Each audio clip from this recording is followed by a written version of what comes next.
சின்சியராக இவ்வளோ தூரத்தில் போயிட்டு ஐயப்பனை தரிசனிக்கணும் அப்படின்னு சொல்லி சபரிமலைக்கு போனாக்க அங்கே ஒரு பக்தி தெய்வீகம் அந்த மாதிரி ஒரு விஷயமே இல்லாமல் அதுக்கு மாற்றா 70,000 பேர் தான் தரிசனம் பண்ண முடியும். அந்த 70,000 பேர் இருக்க இடத்துல கிட்டத்தட்ட 1 லட்சம், சில நேரத்தில் 1,10,000 இந்த அளவுக்கு ஐயப்ப பக்தர்கள் வர்றாங்க. அந்த மாதிரி ஒரு சூழ்நிலை கோயிலில் தற்பொழுது கிடையாது. அதுக்கு காரணம் முழுவதும் நிர்வாக தவிர வேறு எந்த விதமான விஷயமும் கிடையாது. அதே நேரத்தில் பண்ண முடியாத பட்சத்தில் நாங்கள் அதை கோர்ட்டை அப்ரோச் பண்ணி இதை சிபிஐ என்கொயரி பண்ணணுங்கிற அந்த கோரிக்கை வைக்கிறதா நாங்கள் முடிவு எடுத்திருக்கோம்.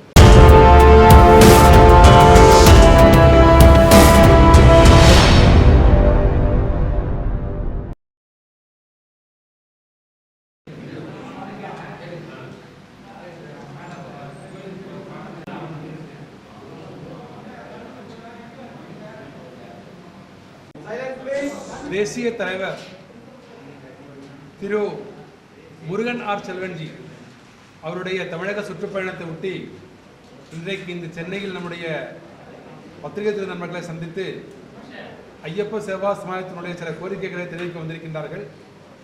அவர் நம்மோடு இருக்கின்றார்கள். அவர் ஒரு சிறந்த பத்திரிகையாளர், நடிகர், அதுபோன்று பல முறை நம்முடைய பாரதத்தை உலக அளவில் ஆடக்கூடிய சாம்பியன்ஷிப்பினுடைய ஸ்போர்ட்ஸில் கராட்டேக்காக நாட்டினுடைய பிரதிநிதியாக கலந்து கொண்டவர். அவர் நம்மோடு இருக்கின்றார்கள்.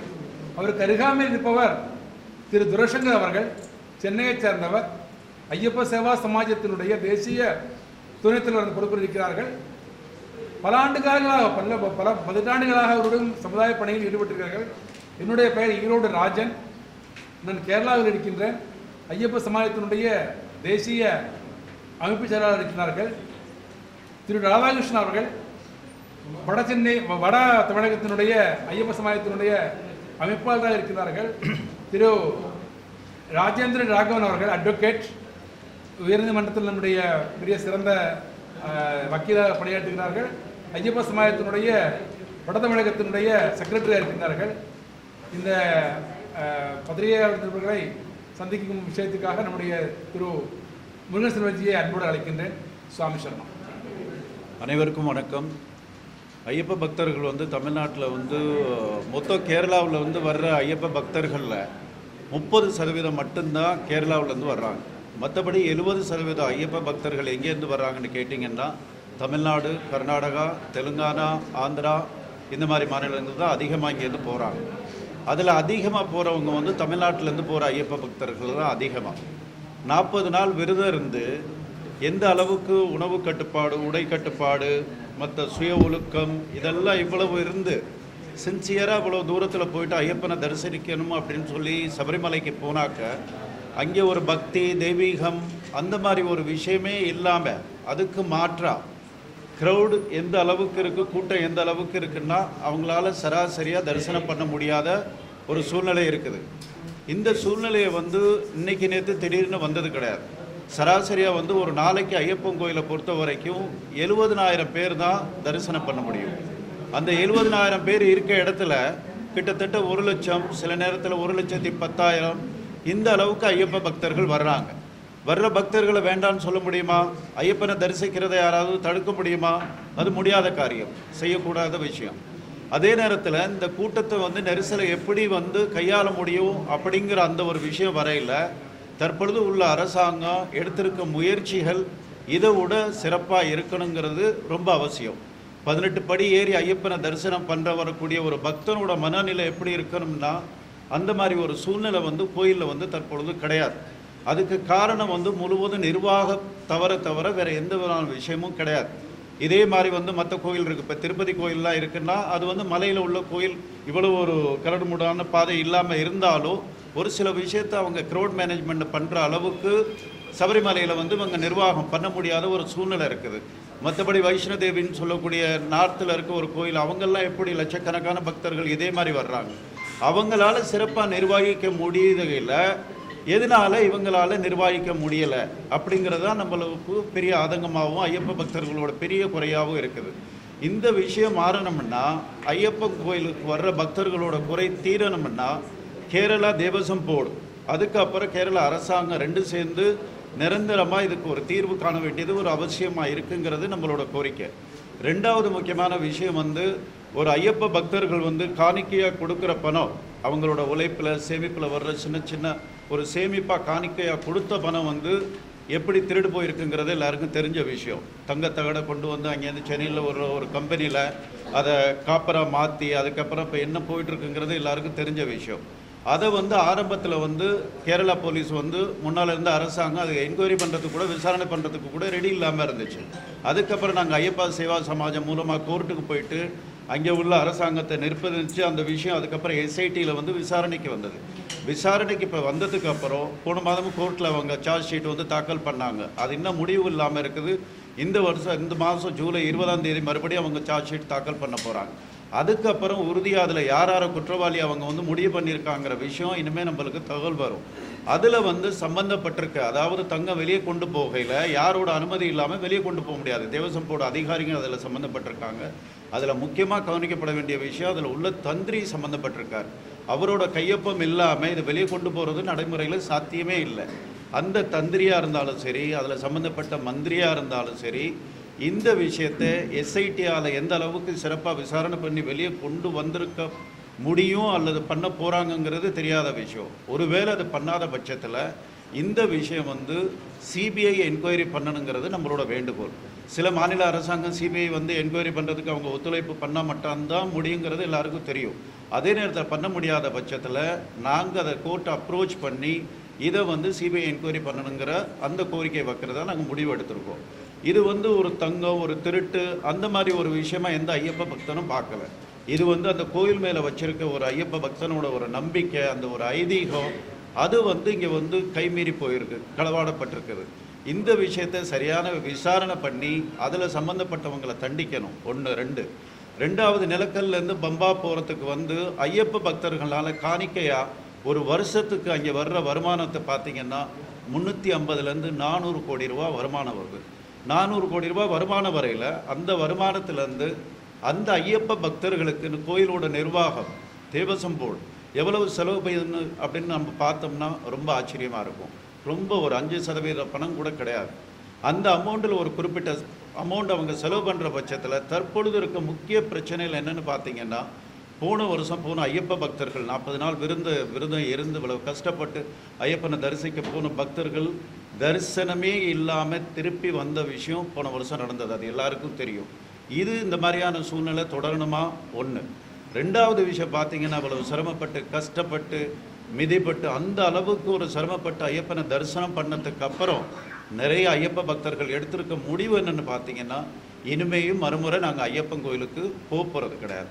அப்போ என்ன காரணமாக இருக்கும்? எந்த அளவுக்கு நிர்வாக சீர்கேடு வந்து அங்கே தேவசம்போடால் வந்து நடந்துக்கிட்டு இருக்குங்கிறத ஒவ்வொருத்தரும் யோசிச்சு பார்க்கணும். அதை இல்லாமல் இன்னொரு முக்கியமான விஷயம், 14 வயசுக்கு கீழே உள்ள மணிகண்ட சுவாமிகள், அது சின்ன பெண்களாக இருக்கட்டும் அல்லது சின்ன வயசு பையனாக இருக்கலாம், அதே மாதிரி வந்து டயபெட்டிஸ் உள்ள சீனியர் சிட்டிசன் 60 வயசுக்கு மேலே உள்ளவங்க, இவங்களுக்கு வந்து தற்பொழுது உள்ள க்ரௌட் மேனேஜ்மெண்ட்டு, அவங்க கூட்ட நெரிசலை எப்படி தேவசம் போர்டு, கேரளா போலீஸ் இது எப்படி நிர்வாகம் பண்ணுது பார்த்திங்கன்னா, இவங்களுக்கு பாதுகாப்பான ஒரு சூழ்நிலை அங்கே வந்து கிடையாது. ஒருவேளை வந்து 60 வயசுக்கு மேலே உள்ளவங்க யாரும் வந்து போன தரம் 2025 மட்டும் கார்டியாக் அரெஸ்ட் சம்மந்தப்பட்ட கிட்டத்தட்ட 150 பேருக்கு ஒரு எமர்ஜென்சி ஒரு சுச்சுவேஷன் வந்து அதில் வந்து ஒரு 48 பேர் கிரிட்டிக்கல் சுச்சுவேஷனுக்கு போனாங்க. கிட்டத்தட்ட 8 பேர் உயிரிழப்பு ஏற்பட்டிருந்தது போன வருஷம் மட்டும். இது சொல்கிற செய்தி நம்மளுக்கு என்னென்னு பார்த்தீங்கன்னா, அங்கேருந்து நேரடியாக கீழே கொண்டு வந்தால் பம்பையில் வந்து இவங்களை எமர்ஜென்சி ட்ரீட்மெண்ட், அதாவது 1 ஹவர் வந்து மெடிக்கல் எமர்ஜென்சியில் கோல்டன் ஹவர்னு சொல்லுவாங்க. அந்த 1 ஹவருக்குள்ளே யாருக்கு வந்து இதே பிரச்சனை வந்துச்சோ அவங்களுக்கு ட்ரீட்மெண்ட் கொடுக்குற பட்சத்தில் அந்த உயிரிழப்பை வந்து இல்லாமல் நம்ம பண்ண முடியும். அதே நேரத்தில் தேவசம் போர்டோ அல்லது கேரள அரசாங்கமோ இதை பண்ணாமல் இருக்குது. ஸோ ஒரு சில பேர் வந்து யாருக்கு பிளட் ப்ரெஷர் அதிகமாக இருக்கோ அல்லது டயபெட்டிஸ் அதிகமாக இருக்கோ, உடல்நிலை தகுதி இல்லாமல் இருக்கவங்க வந்து இந்த மாதிரி கூட்ட நெரிசலில் போகாமல் தவிர்க்கிறது அவங்களுக்கு இப்போ உள்ள ஒரு சூழ்நிலையில் உயிர் பாதுகாப்பாக இருக்கும். 1. 2வது, இந்த பெண் குழந்தைகளாக இருக்கட்டும், இந்த சின்ன 14 வயசுக்கு உள்ளவங்க தலையில் இருமுடியை தூக்கிக்கிட்டு நிற்கையில் கிட்டத்தட்ட அவங்க வெயிட் பண்ணுற நேரம்னு பார்த்திங்கன்னா ஆவரேஜாக 10 மணி நேரம் அவங்க வெயிட் பண்ண வேண்டியதாக இருக்குது. அந்த 10 மணி நேரத்தில் அவங்களுக்கு குடிக்கிறதுக்கு சுத்தமான குடி தண்ணீர் கூட இங்கே கிடைக்கிறது கிடையாது. சுத்தமான கழிப்பறை இருக்குதுன்னு பார்த்திங்கன்னா அதுவும் கேள்விக்குறியாக இருக்குது. அந்த கழிப்பறைக்குள்ளே ஒரு ஆள் போயாச்சுன்னா திருப்பி வந்தால் அந்த சாமி மாலை போட்டிருக்க சாமி திருப்பி குளிச்சா மட்டும்தான் அவங்கள மேலே மலையேறி போய் தரிசனம் பண்ண முடியும். அந்த அளவுக்கு அந்த கழிப்பறை அவங்க வச்சுருக்குது. அதுக்கு வந்து கூட்டு மூலமாக கொடுத்துருக்க இந்த நிர்வாகம் கொடுத்துருக்க இன்ஸ்ட்ரக்ஷன் என்னென்னு பார்த்தீங்கன்னா, தேவசம் போர்டுக்கு யாருக்கு அதை வந்து நிர்வாகிக்க பொறுப்பு கொடுத்துருக்காங்களோ, டெண்டர் எடுத்திருக்காங்களோ, டெண்டர் எடுத்ததோடு அவங்களோட வேலை முடிஞ்சிருச்சு. நீங்கள் இமேஜின் பண்ணி பாருங்கள், ஒரு நாளைக்கு 1,00,000 பேர், 1,00,000 பக்தர்கள் அதில் மேலேருந்து போகிறாங்க, கீழே வர்றாங்க. அப்படிங்கையில் எத்தனை பேர் அந்த கழிப்பறையை வந்து உபயோகிப்பாங்க? அது எந்த அளவுக்கு க்ளீனாக மெயின்டெனன்ஸ் பண்ணணும், அதை பார்க்குறதுக்கு யாரும் அங்கே நாதி கிடையாது, அதை பார்க்குறதும் கிடையாது. அது இந்த மாதிரி இந்த நிர்வாக குழார் தொடர்ச்சியாக ஒன்றுன்னா சொல்லிட்டு போகலாம். ஒரு ஐயப்ப பக்தர் எதிர்பார்க்கறது என்ன? அடிப்படையாக ஒரு குடிக்கிற 10 மணி நேரம் நிற்கிற ஆளுக்கு ஒரு தண்ணீர் குடிக்கக்கூடிய ஒரு நிர்வாகம் அந்த அளவுக்கு கூட யோசிக்கலைன்னா அப்போ அது என்ன நிர்வாகமாக இருக்க முடியும்? இதை வந்து கேரள அரசாங்கம், தேவசம் போர்டு வந்து இதுக்கு முன்னால் அரசாங்கம் அந்த அளவுக்கு கண்டுக்காமல் இருந்தது.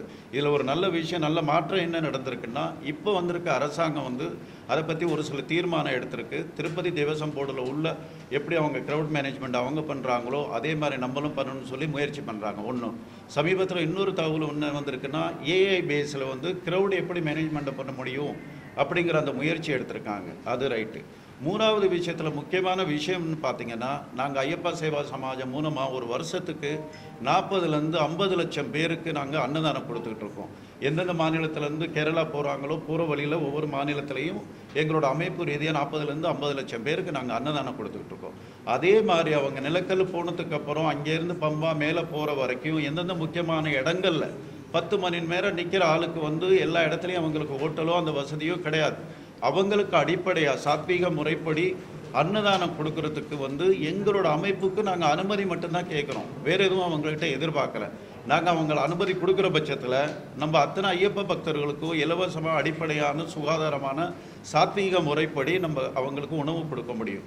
அந்த பர்மிஷன் உடனடியாக ஐயப்பா சேவா சமாஜத்துக்கும் எங்களை மாதிரி அமைப்பு இன்னும் ஒரு 2 அமைப்பு இருக்குது, அவங்களுக்கும் இந்த அனுமதி கொடுக்குற பட்சத்தில் ஐயப்ப பக்தர்களுக்கு உள்ள இந்த அவதி சாப்பாடே இல்லாமல் 10 மணி நேரம் இந்த இருமுடியை தூக்கி நிற்கிறவங்களுக்கு இது ரொம்ப பெரிய ரிலீஃபாக இருக்கும்.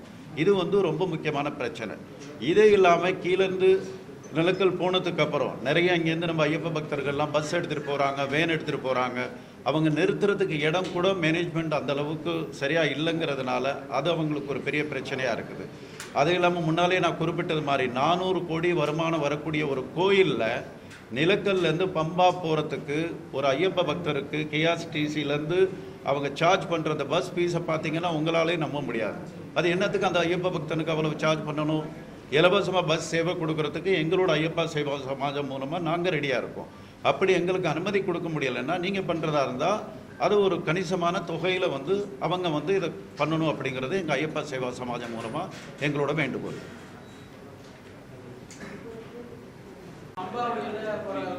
பெரிய பாதையில போறோம்.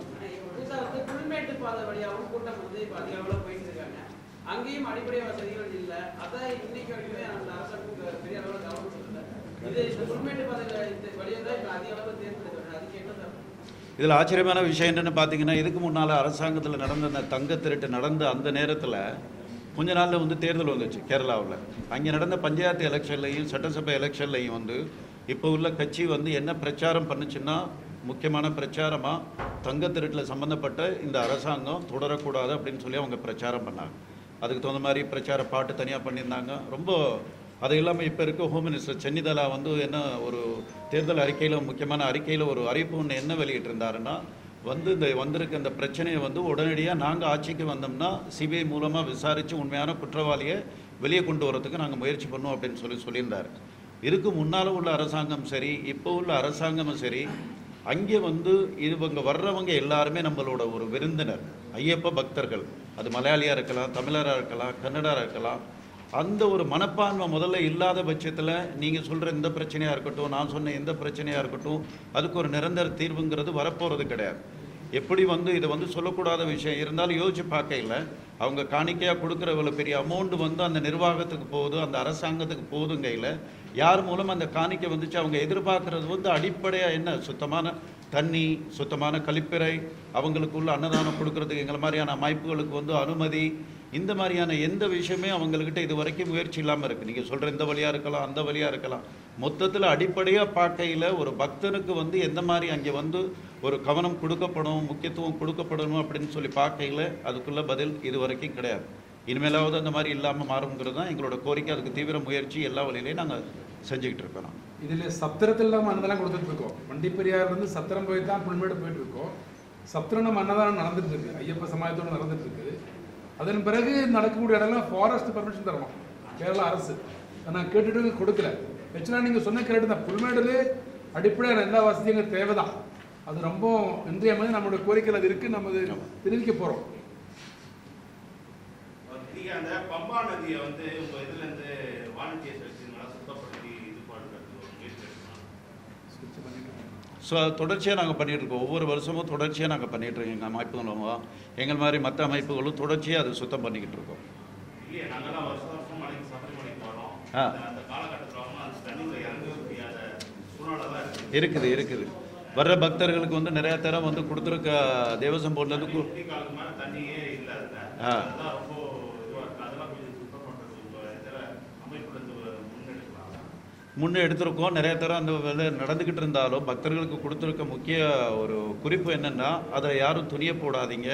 அந்த மாதிரி எவ்வளோ சொன்னாலும் இப்போ இந்த பக்கம் நீங்கள் சுத்தம் பண்ணிட்டு போனால் கொஞ்சம் நேரத்தில் பார்த்தீங்கன்னா மறுபடியும் அது இந்த மாதிரி தொடர்ச்சியாக அது நடந்துக்கிட்டே இருக்குது. இது ரெண்டு பக்கமும் சுத்தம் பண்ணுறது எவ்வளோ முக்கியமோ அதே மாதிரி மறுபடியும் அதில் துணி போடாதும் ரொம்ப முக்கியம். ரெண்டு விஷயமும் அது கவலைப்படும். ஸ்வச் சபரிமலைங்கிற பேர் இல்லாமல் வந்து சன்னிதானம் சீசன் ஆரம்பிக்கிற முன்னாடியும் அது ஆரம்பித்த பிறகும் எருமேலி, சபரிமலை, பம்பை எல்லாமே தூய்மைப்படுத்துகிறோம். ஒரு சொன்னது போல் இந்த துணி போடுற விஷயம் நம்ம கொஞ்சம் பிரச்சாரம் பண்ணணும். அதில் போடக்கூடாது. அது ஒரு புனித நதியாக வச்சுன்னா பிரச்சனை இருக்காது. நம்ம என்ன பக்தர்கள் தான் அது வந்து இவ்வளோ அசிங்கம் பண்ணுறாங்க. அப்புறம் சில இடங்களில் வந்து ஹோட்டலுக்காரங்களுடைய கழிவு வந்துட்டு இருக்கு. இப்போ நம்ம சொல்லி அதை தடுத்தாச்சு. இன்னும் நம்ம தூய்மைப்படுத்த முடியாது, பிரச்சனை இல்லை. அதே மாதிரி இங்கே வந்து பக்தர்கள் வந்து அவ்வளோ பக்தி மயமாக வந்து வராங்க கோவிலுக்கு. அங்கே உள்ள போலீஸ் தான் வந்து அவங்களெல்லாம் ரொம்ப மட்டரகமாக நடந்தது. அவங்கள வந்து ரொம்ப இதுவாக பண்ணுறாங்க. இந்த விஷயத்தை தான் நான் கொஞ்ச நேரத்துக்கு முன்னால் குறிப்பிட்டது. எப்படின்னா, கேரளா போலீஸில் வந்து இப்போ டியூட்டியில் இருக்க கேரளா போலீஸே மாலை போட்டு 40 நாள் விரதம் இருந்து அதுக்கப்புறம் அந்த டியூட்டிக்கு வந்து டியூட்டி பண்ணாங்கன்னா வர்ற ஒரு பக்தனையும் வந்து இன்னொரு சாமியாக தான் அந்த சாமி பார்க்கும். நம்ம வந்து மாலை போட்டவங்களை பேரை சொல்லி கூப்பிட்றதில்ல. போலீஸே மாலை போட்டிருந்தாலும் அந்த போலீஸை கூட நம்ம சாமின்னு தானே சொல்கிறோம். அதை கேரளா டிஐஜிக்கிட்ட அந்த கோரிக்கை நீங்கள் சொல்கிற விஷயத்தை நம்ம வச்சோம். அந்த போலீஸ் வந்து அவங்களும் மாலை போட்டிருந்தாங்கன்னா வரப்போகிற பக்தர்கள்கிட்ட இந்த மாதிரி வந்து ஒரு இது கரடு முரடாக இல்லாமல், ரூட் ரஃபெல்லாம் இல்லாமல் அவங்க கொஞ்சம் இதமாக ஒரு ஆன்மீக ஒரு பக்தர் அந்த ஒரு மனப்பான்மையில் அவங்க ட்ரீட் பண்ண முடியும்னு சொல்லி. பட் அவங்க சொன்ன பதில் வந்து ரொம்ப யோசிக்க வைக்கக்கூடிய பதில். என்னென்னா வந்து கேரளா போலீஸு அவங்களோட எவ்வளோ ஃபோர்ஸ் இருக்கணுமோ அந்த ஃபோர்ஸால் ஹேண்டில் பண்ண முடியாத அளவுக்கு கூட்ட நெரிசல் வருது. அதாவது கேரளா ஹைகோர்ட்டு கொடுத்துருக்க இன்ஸ்ட்ரக்ஷன் வந்து தேவசம் போர்டுக்கு உங்கள்கிட்ட உள்ள இப்போ கட்டமைப்பு படி பார்த்தீங்கன்னா சராசரி ஒரு நாளைக்கு 70,000 பேரை மட்டும்தான் நீங்கள் வந்து கையாள முடியும். அந்த 70,000ங்கிற பேர் அந்த இடத்துல வந்து 1,00,000லேருந்து 1,10,000 பேர் வர்றாங்க. அந்த கேரளா போலீஸுக்கு மலையாளத்தை தவிர வேறு எதுவும் தெரியாது. ஒரு கேரளா போலீஸ் இடத்துல நீங்களும் நானும் இருந்தோம்னா ஒரு லிமிட்டுக்கு மேலே கூட்ட நெரிசல் வரையில் உங்களால் எப்படி சிரிச்சுக்கிட்டு சேவை பண்ண முடியாது இல்லையா?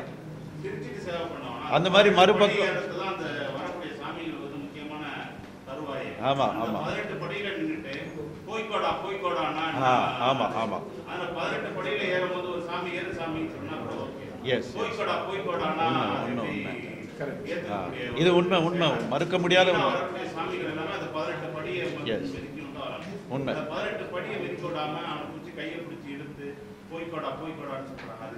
இந்த அடிப்படை நம்மளுக்கும் அதில் உடன்பாடு கிடையாது. இதே விஷயத்தை தான் நம்ம சொன்னோம். பட் இது வந்து நிரந்தரமாக மாறுறதுக்கு வந்து எப்படின்னா கோயில் நிர்வாகம் அவங்க நேரடியாக இந்த விஷயத்தை கையாள முடியலைன்னா சபரிமலை ஐயப்பா சேவா சமாஜம் எங்கள் அமைப்பு மூலமாக கீழேருந்து மேலே வரைக்கும் அத்தனை விஷயத்தையும் சிறப்பாக கையாளக்கூடிய நம்மள்கிட்ட அந்த ஒரு கெப்பாசிட்டி இருக்குது.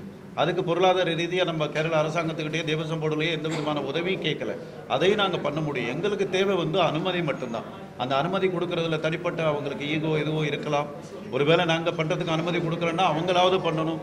அதுக்கும் பண்ணாத பட்சத்தில் அடுத்து என்னங்கிறது இனிமேல் வந்து யோசிப்போம். நீங்கள் சொல்கிறது உண்மை. இறக்கி விட்டுட்டு அதுக்கப்புறம் அங்கிருந்து பஸ்ல போக வைக்கிறாங்க. ஸோ முன்னாடி வந்து ஓன் வெஹிக்கிள் எடுத்துட்டு வந்தா பம்பால வந்து இறங்கிட்டு டிரைவர் தான் நிலங்கள்ல வண்டி போட்டுருவோம். ஆனா இப்ப என்ன பண்றாங்கன்னா இல்ல ஓன் நிலக்கல்லே நீங்க கட்டி பஸ்ல தான் நீங்க போறோம்ன்ற ஒரு கட்டாயப்படுத்துறாங்க. ஆமாம், அந்த விஷயத்தை தான் அவங்க சொல்கிற காரணம் வந்து என்னென்னா, டிராஃபிக் மேனேஜ்மெண்ட்டில் எங்களுக்கு வந்து வண்டி இன்னும் கொஞ்சம் முன்னால் போகிறதுல எங்களுக்கு பிரச்சனை இருக்குது, அதனால தான் இங்கே வண்டியை நிப்பாட்டுறதா சொல்கிறாங்க அவங்க.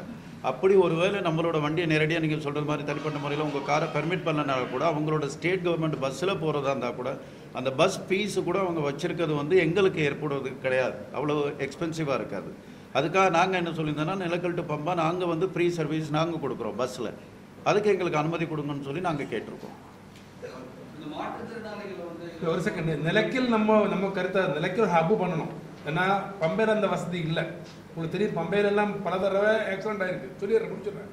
ஸோ நிலக்கில் நல்லா ஹப்பு பண்ணிட்டு எல்லா வாகனங்களும் பார்க் பண்ணிட்டு Nilakkal to Pamba to Nilakkal free service பண்ணணும். பண்ணால் பிரச்சனை இல்லை, அதான் நம்ம கோரிக்கை. அது அரசாங்கத்தால் முடியலன்னு சொன்னால் நாங்கள் பண்ண தயார் சொல்லிட்டு இருக்கோம். நான் என்ன சொல்றேன்னா, என்னுடைய வண்டியை நான் எடுத்துட்டு போறேன், நான் டிரைவரோட போயிட்டு போறேன், நான் பம்பால இறங்கிறேன், எனக்கு அதனால நான் பம்பால இறங்கிறேன், வண்டி எடுத்து நிலக்கல்ல பார்க் பண்ணிக்கலாம். ஆனா இங்க இப்ப என்ன நடக்குதுன்னா, நீ வண்டி எடுத்து போக கூடாது, டேரக்டா நிலக்கல்லே இறங்கிறேன், எங்க பஸ்ல நீங்க டிராவல் பண்ணீங்க, 50 ரூபாய் டிக்கெட். அதான் வருமானத்துக்காக பண்ணிட்டு இருக்கா.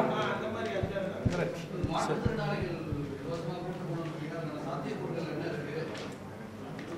இப்போ சாத்தியக்கூறுகள்லாம் இப்போ மற்ற இடங்களில் வந்து டோலி சர்வீஸ்னு ஒரு சர்வீஸ் வச்சுருக்காங்க இல்லையா, அதுக்கு வந்து மறுபடியும் பேமெண்ட் பண்ணி தான் அவங்க போக வேண்டியது இருக்குது. அந்த டோலி சர்வீஸை அரசாங்கம் மூலமாக எதுவும் பண்ண முடிஞ்சிச்சுன்னா அவங்களுக்கும் சந்தர்ப்பம் இருக்கும். அந்த மாதிரி ஒரு வாய்ப்பு இருக்குது, அதை நம்ம இது பண்ணியிருக்கோம்.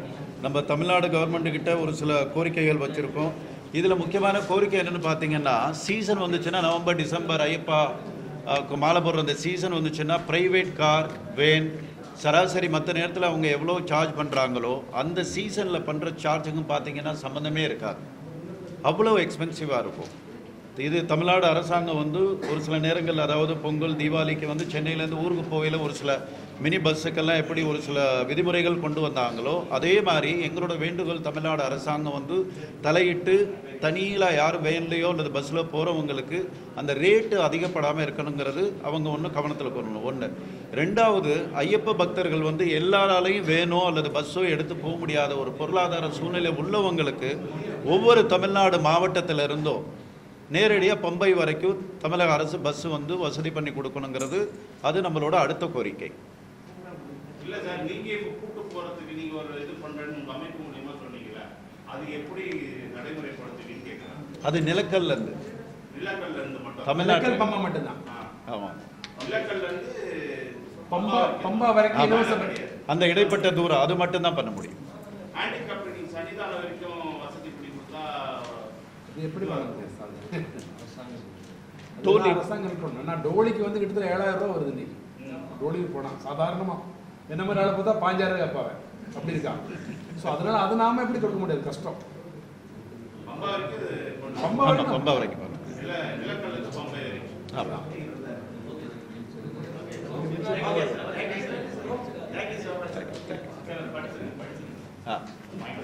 இந்த தமிழ்நாடு அரசுக்கு வந்து அறிக்கை இருக்குது. இப்போ நம்ம அவரை அமைச்சரை பார்க்க போகிறோம். இது வந்து படிக்கணுமா இல்லை உங்களுக்கு இந்த காப்பி கொடுத்தா போதுமா? காப்பி வந்துருச்சு இல்லையா? சரி சரி சரி, ஓகே, தேங்க்யூ. வேற கேள்வி ஒன்றும் இல்லை. சரி, ஹலோ, ஓகே, தேங்க்யூ.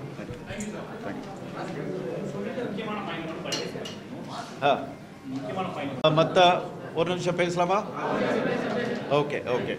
அந்த கேரளா டிஐஜி கிட்ட நான் வந்து சந்திச்சவள்ள ஒரு சொன்ன விஷயங்களில் முக்கியமான இன்னொரு விஷயம் வந்து என்னென்னா, அந்த மொழி பிரச்சனைன்னு ஒன்று வருது. இப்போ ஒரு சகோதரர் சொன்னார் இல்லையா, அந்த கேரளா போலீஸ் வந்து நடந்துக்கிற விதமாக இருக்கலாம், அவங்க பேசுகிற அந்த மொழியே இருக்கலாம். அவங்களுக்கு மொழியே தெரியலைன்னா என்ன பண்ண முடியும்? அந்த மாதிரி நேரத்தில் இப்போ இங்கே வர அமைச்சரை பார்க்குற மாதிரி ஒவ்வொரு மாநில அரசாங்க அமைச்சரையும் நாங்கள் பார்க்குறதா முடிவு பண்ணியிருக்கோம். இந்த 4 மாநில அரசாங்கம் சேர்ந்து அங்கே ஒரு சென்டர், ஹெல்ப் சென்டர், உதவி மையம் மாதிரி வச்சோம்னா 4 லாங்குவேஜ் பேசக்கூடிய ஆள் இருக்க பட்சத்தில் எந்த ஒரு மொழி தெரியாத, கேரள மொழி, தமிழ், மலையாளம் தெரியாதவங்க வர்றவங்களுக்கு அது உதவியாக இருக்க முடியும். அதுக்காக ஒரு எல்லா அரசாங்கத்துக்கிட்டே நாங்கள் வந்து கேட்டிருக்கோம். உதவி மையம், மாற்றுத்திறனாளிகளுக்கு சிறப்பு சபரிமலை தரிசன திட்டத்தை பற்றி அறிவிக்க சொல்லி கேட்டிருக்கோம். இன்னொரு நல்ல விஷயம் வந்து தமிழ்நாடு அரசாங்கத்திலேருந்து காசிக்கு வந்து போகிறதுக்கு அறிவிச்சிருக்கிறது மாதிரி அதே மாதிரி சபரிமலைக்கும் நாங்கள் கேட்டிருக்கோம். இப்போ எப்படின்னா மெக்கா மெதினாவுக்கு போகிறதுக்கு வந்து அந்த மாதிரி உதவி பண்ணுறாங்க, அதே மாதிரி இதையும் வந்து அவங்க பரிசீலனை பண்ணுறது நல்லா இருக்கும் அப்படிங்கிறது.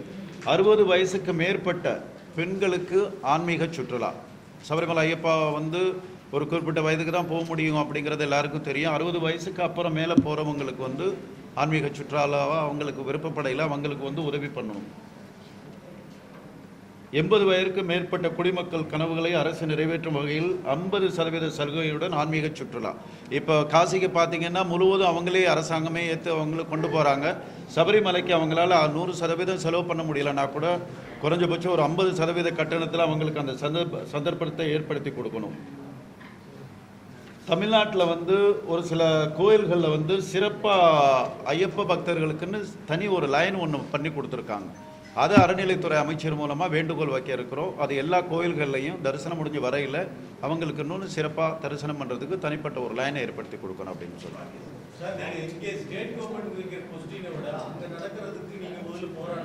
உண்மை, இதை விட அது பெரிய விஷயம். அதைத்தான் நாங்கள் அதுதான் இல்லை, அதுதானே நம்மளோட கோரிக்கை. அதுதான் உண்மை. நீங்கள் சொல்கிறது தான் உண்மை, அதுதான் நிதர்சனம், அதுதான் யதார்த்தம் இங்கே நடக்குது. அதை மாற்றணும்னு சொல்லி தான் உங்களோட சேர்ந்து நம்மளும் முயற்சி பண்ணிட்டு இருக்கோம். அதில் கோரிக்கை நம்ம சொல்கிறோம்.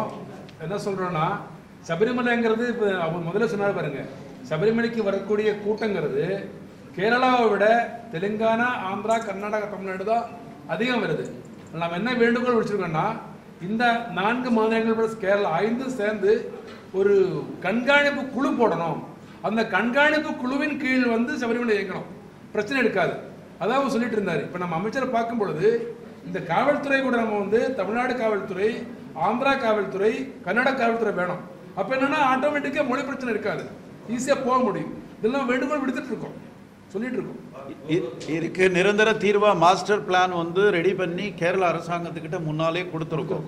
இதுக்கு முன்னால் உள்ள அரசு வந்து அந்த மாஸ்டர் பிளானை இது வரைக்கும் பரிசீலனை பண்ண கிடையாது. இப்போ உள்ள அரசாவது இனிமேல் அதை பண்ணணுங்கிறது நாங்கள் பண்ணுற முயற்சி. அந்த மாஸ்டர் பிளானை வந்து அவங்க இம்ப்ளிமெண்ட் பண்ணுற பட்சத்தில் நிறையா விஷயங்கள் வந்து மாறும். ஒருத்தர் மாலை போட்டுட்டு அந்த கோயில் சாமி கும்பிட போகிறோன்னு சொல்லி என்ன உணர்வில் அவர் அந்த இடத்துக்கு போகிறாரு பாருங்க, போனதுக்கு அப்புறம் அங்கே உள்ள சூழ்நிலையை பார்த்தீங்கன்னா அதுக்கு நேர் மாறாரு.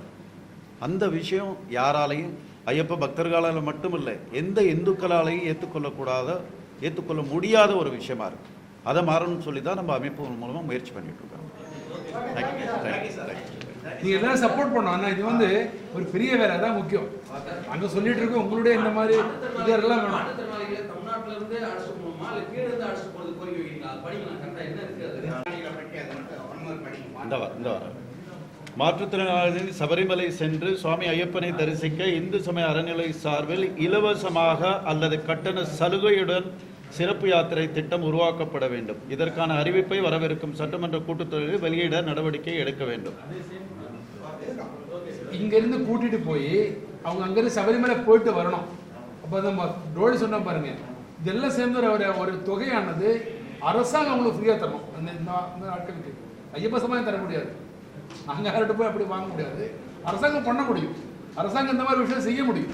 அது அரசாங்கம் நம்ம கேட்குறோம், செய்யணும்.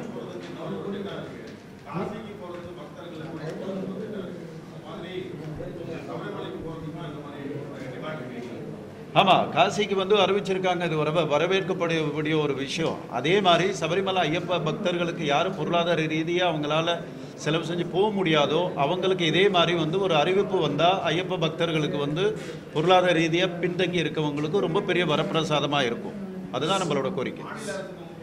மாநில அரசுக்கு தமிழ்நாடு மாநில அரசுக்கு, தமிழ்நாட்டிலேருந்து போகக்கூடிய ஐயப்ப பக்தர்களுக்கு. ஓகே,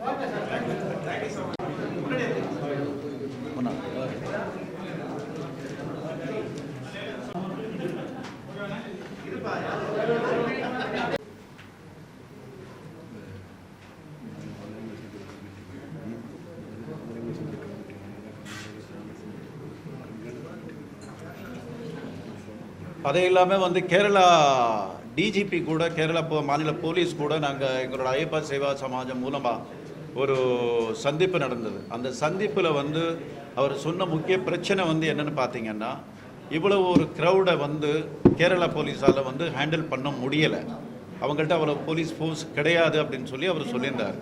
அதுக்கு வந்து மாற்றாக என்ன பண்ண முடியும்னு பார்க்க போயில மற்ற ஆந்திரா, கர்நாடகா, தமிழ்நாடு, தெலுங்கானா இந்த 4 மாநிலத்திலேருந்து மாநில அரசாங்கத்திலேருந்து அவங்களுக்கு ஒரு போலீஸ் ஃபோர்ஸோ அல்லது வந்து வாலண்டியர் மூலமாக ஏதாவது ஒரு உதவி கிடைக்கிற பட்சத்தில் அவங்களால வந்து சிறப்பாக செயல்பட முடியும் அப்படின்னு சொல்லி 4 மாநில அரசாங்கத்துக்கிட்டே அவங்க கோரிக்கை வைக்கணும்னு சொல்லி எங்கள் மூலமாக தெரிவிச்சிருக்காங்க.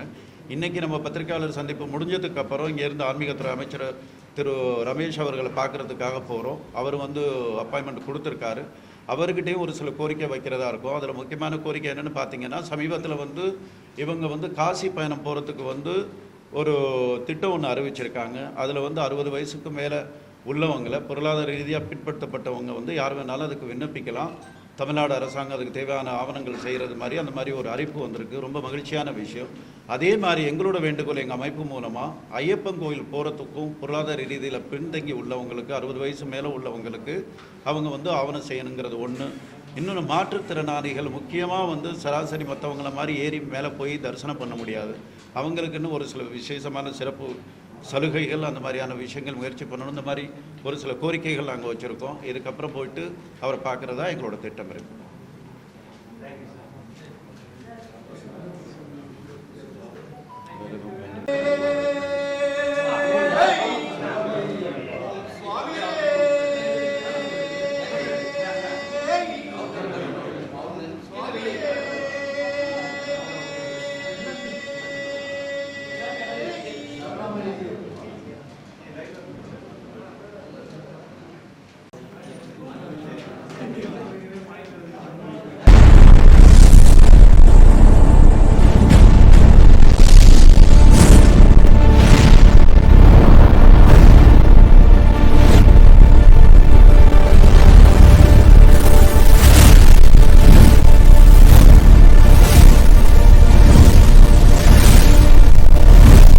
From politics to spirituality, from cinema to crime, one network connects the Tamil world. This is U Tamil.